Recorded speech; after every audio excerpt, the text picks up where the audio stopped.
Hello everyone. Today's video I'm going to be reading The Cat and Mouse in Partnership. Now before I continue I just want to say a couple of things. I'm sorry if the camera shakes a lot. This is just me holding up the camera in front of the book. So I'm sorry about that. I might also, stop middle of the story and mention something. I don't know. Let's just see what happens. Anyways, let's begin. A certain cat had made the acquaintance of a mouse and had said so much to her about the great love and friendship she felt for her, that at length the mouse agreed that they should live and keep house together. "But we must make a provision for winter, or else we shall suffer from hunger," said the cat. "And you, little mouse, can not venture everywhere, or you will be caught in a trap some day." The good advice was followed, and a pot of fat was brought, but they did not know where to put it. At length, after much consideration, the cat said, "I know no place where it will be better stored up than in the church, for no one dares take anything away from there. We will set it beneath the altar, and not touch it until we are really in need of it." The cat had a great yearning for it, and said to the mouse, "I want to tell you something, little mouse. My cousin has brought a little son into the world, and has asked me to be godmother. He is white with brown spots, and I am to hold him over the font at the christening. Okay. Let me go out today, and you will look after the house by yourself." "Yes, yes," answered the mouse. By all means, go. And if you get anything very good, think of me. I should like a drop of sweet red christening wine too." All this, however, was untrue. The cat had no cousin, and had not been asked to be godmother. She went straight to the church, stole the pot of fat, began to lick it, and licked the top of the fat off. Then she took a walk upon the roofs of the town, looking out for opportunities, and then stretched herself in the sun and licked her lips whenever. You gotta be very gentle with these pages because they're very flimsy.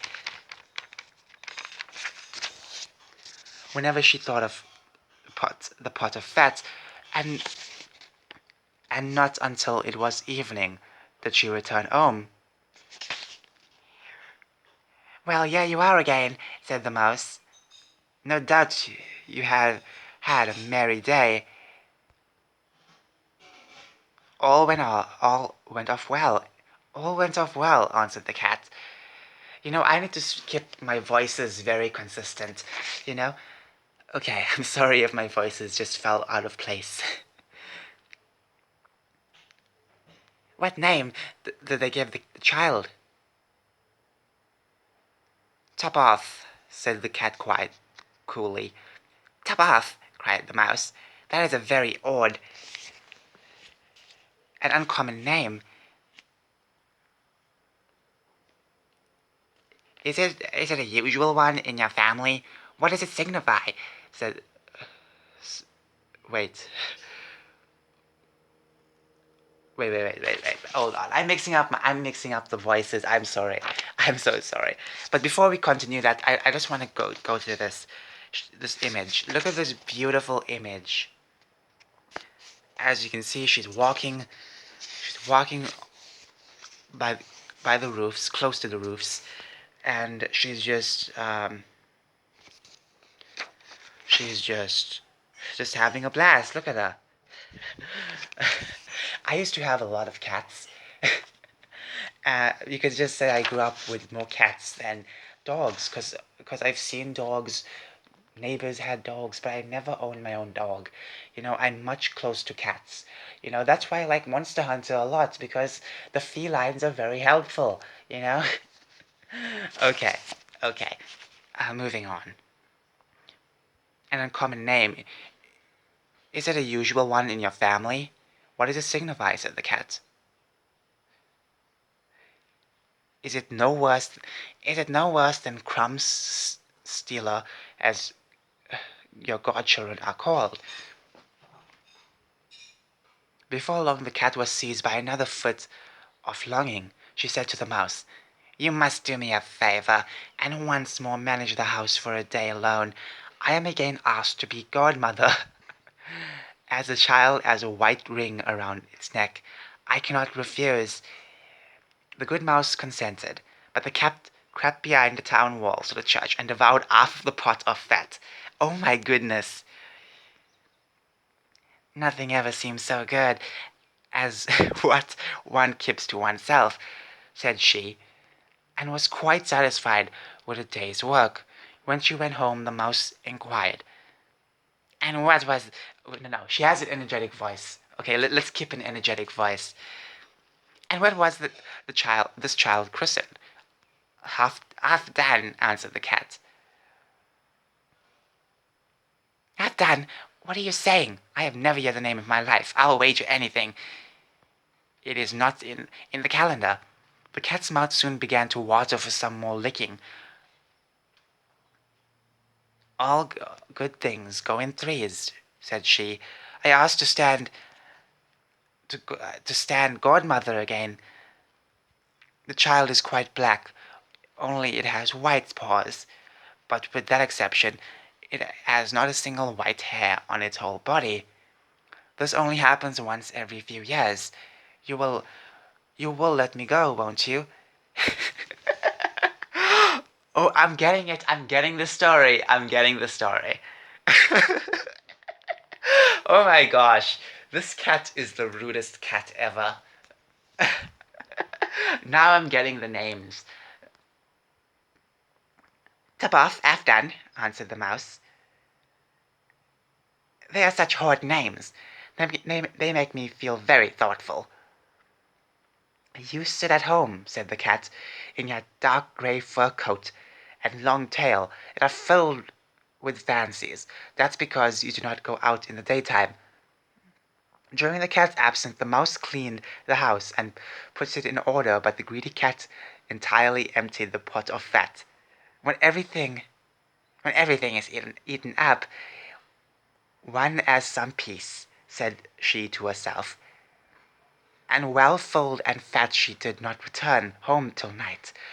The mouse at once asked what name had been given to the third child.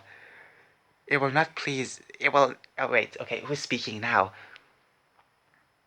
"It will not please you more than others," said the cat.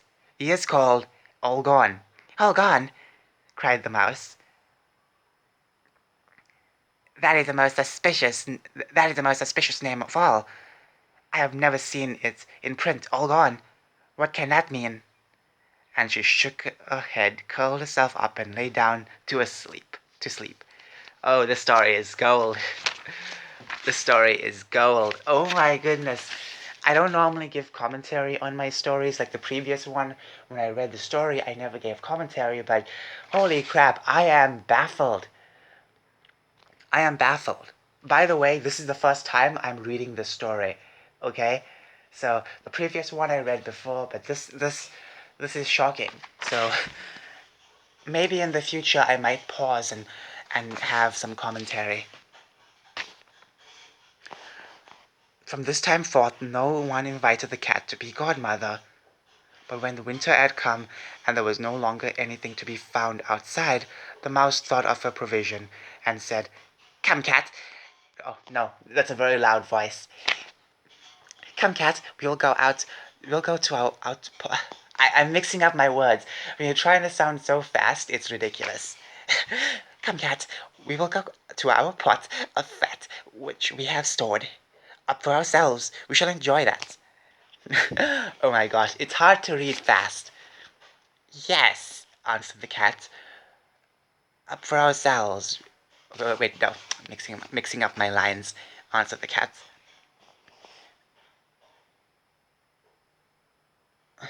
"You will enjoy it as much as... Wait, who's speaking now? Is it the cat?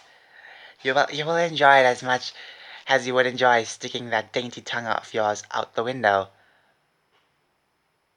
I think the mouse said that, but regardless, I'm moving on. They set out on their way, but when they arrived, the pot of fat certainly was still in its place. but it was empty. "Alas!" said the mouse. "Now I see what has happened. Now it has come to light. You are a true friend. You have devoured all when you were standing godmother. First top off, then done, then—" "Will you hold your tongue? Will you hold your tongue?" cried the cat. "One more word and I'll eat you too." "All gone," was already on the poor mouse's lips. Scarcely had she spoken it before the cat sprang on her, seized her, and swallowed her down. Verily, that is the way of this world. Oh my gosh! Wow, I am surprised. I am baffled, stupefied. I am perplexed. You know, as much as I like cats, obviously cats have their own sneaky ways. Cats are pretty sneaky, okay? No wonder people like dogs. But come now, I grew up with cats. I know their ways. I understand them. Now, I love the illustration. I love the details to the fur. I love the details to the background. Look at this place. Would you not want to live in this environment? It's so gorgeous. Even if it is black and white, I would love to live here. Now, this is the first time I read this story. I may have read it long ago because it sounds very reminiscent. Nonetheless, it's the first time I'm reading the story, and that's why I'm adding commentary to it. So I will pause in the future and add commentary. Previously, I read this one, but I read it before. I have not read it live on a video, so that's kind of crazy. Now, this has to be the scariest story I've read so far. And, you know, there are a lot more scary stories to read. This is like a horror book, olden day horror book. Imagine having a roommate and that roommate eats all your chocolates. That would be insane. This reminds me of the time when I would eat all of my sister's chocolates and sweets. uh, I remember doing that long ago. And then she would be very angry. Now, I feel bad for the mouse because the mouse the mouse basically was doing everything. She cleaned the house, she took care of things. I did not get the names immediately because here's the thing, I'm fine with terrible names. I'm fine with calling my own child one, two, three, whatever. So calling a child top off, that's just like a normal name for me. But I started to get it around this section of the story. I started to get what was going on. Oh my gosh, this really killed me at the end. It killed me more than the cat killed the mouse. I am terrified. I'm terrified of reading the next story. But if you are interested in the story, tell me your thoughts. Now, to close off, I just want to say there are multiple versions of these books. This version, yes, cheap it is, yet the problem is that the pages are very flimsy, even though it has all the stories in it, 210. So if you're looking for a different, stronger, sturdier version of this book, you must look for 210 stories. It must have 210 stories if you want the full version. Because I've seen some versions for sale for such a high price that only allows like 10, 15 stories, which is not that good. This version, the reason why it has so much pages, 1,000 by the way, the reason why it has so much pages is because, first off, there's a lot of blanks. Once a story is finished, most of the time there'll be a blank sheet of paper behind it. And let's not forget the images. These books have a lot of images. Like, look at this. This image takes off a freaking page. So, I'm just saying, some versions might not have images. So if you're looking for something that's more, you could say, uh, more cheap, you might get something like this with images but flimsy paper. But if you're looking for something pretty expensive, you might get a book with very scarce images but obviously stronger pieces of paper and more stories.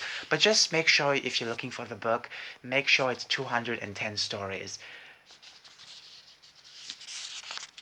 Look at this image. Look at this. Holy, whoa, that's so terrifying.